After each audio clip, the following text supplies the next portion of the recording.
pessoal, tudo bem? Tô muito feliz de estar aqui fazendo mais um vídeo para vocês, tá? Hoje eu quero trazer um tema que eu acho muito importante, que aconteceu comigo, então eu acho que é bem relevante falar isso para vocês, tá? Como é sabido, né? No direito de família, quando o pai, o genitor, não efetua o pagamento dos alimentos, ele fica em uma dívida. Esse valor ele vai dando, ele vai acrescendo ao montante original. E o que acontece? Ele não efetuando o pagamento, ele pode ser conduzido, né, à delegacia e ser mantido ali detido, preso, enquanto ele não efetuar um acordo e não efetuar o pagamento desses alimentos, tá? Mais um ponto que eu queria falar com vocês, que eu acho que é muito importante e às vezes a gente acaba não prestando muita atenção, e é natural que no dia a dia, na correria, a gente acaba não pensando nisso. Vamos supor que essa pessoa, ela tenha uma condenação, esteja com um problema processual penal, esteja preso por algum outro motivo, furto, roubo, alguma coisa. E também tem esse problema dos alimentos. A genitora entre com um processo contra esse pai para solicitar os alimentos. O que acontece?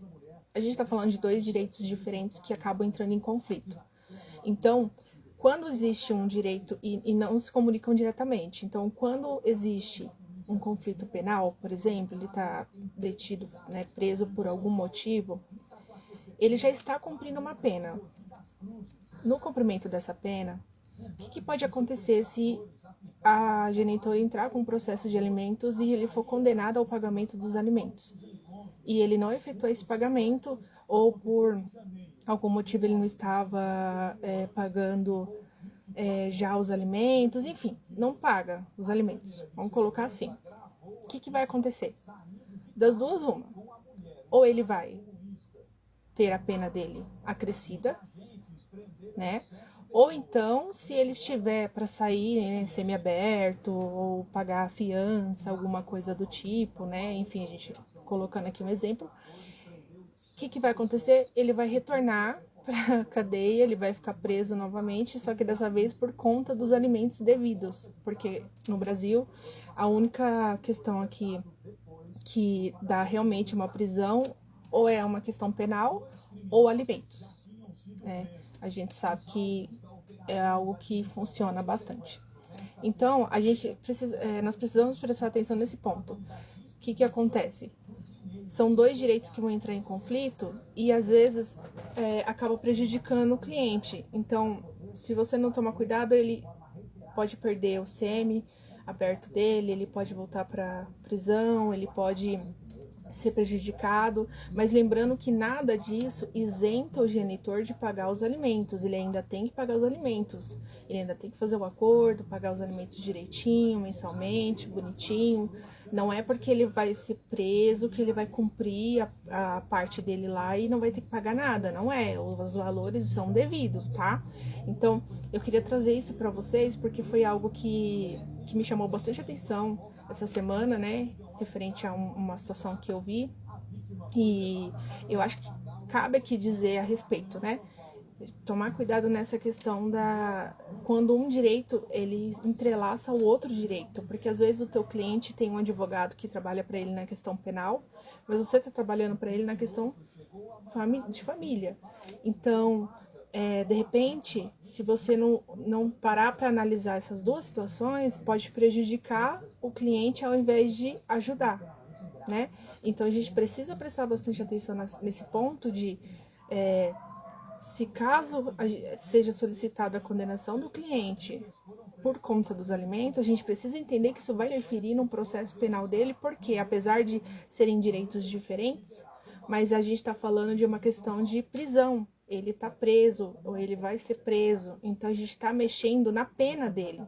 Então é algo que requer muita atenção, tática na hora que for analisar documento, na hora que for analisar todo o caso.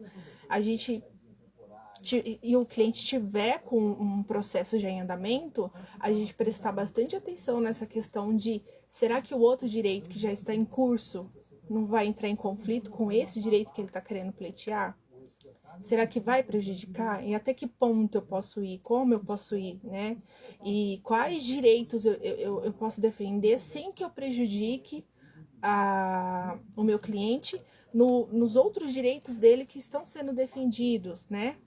Então, são problemas assim que, se não tomar cuidado, acaba gerando um problema maior. Mas, se bem analisados, a gente consegue conciliar e fazer dar um bom resultado, né, no final, e dar um bom retorno para o cliente, né? Que a gente sempre espera que as coisas aconteçam da melhor forma possível. Claro que nem sempre acontece e é natural, normal, mas não vai ser por um erro nosso, né? Não vai ser por um erro do advogado, vai ser por uma questão pessoal mesmo, né? Mas a análise foi feita, a questão que nem eu dei um exemplo aqui, né, do direito penal com o direito de família, que às vezes a gente acha que não conflita, que tudo bem, vai dar tudo certo, mas precisa analisar essa questão, né, de conflito de interesses, né, que normalmente acontece bastante. A gente também tem um exemplo de direito do trabalho com civil, né, enfim, outros direitos que se entrelaçam aí, que não são diretamente conectados, mas são utilizados e precisam ser analisados conjuntamente, tá bom?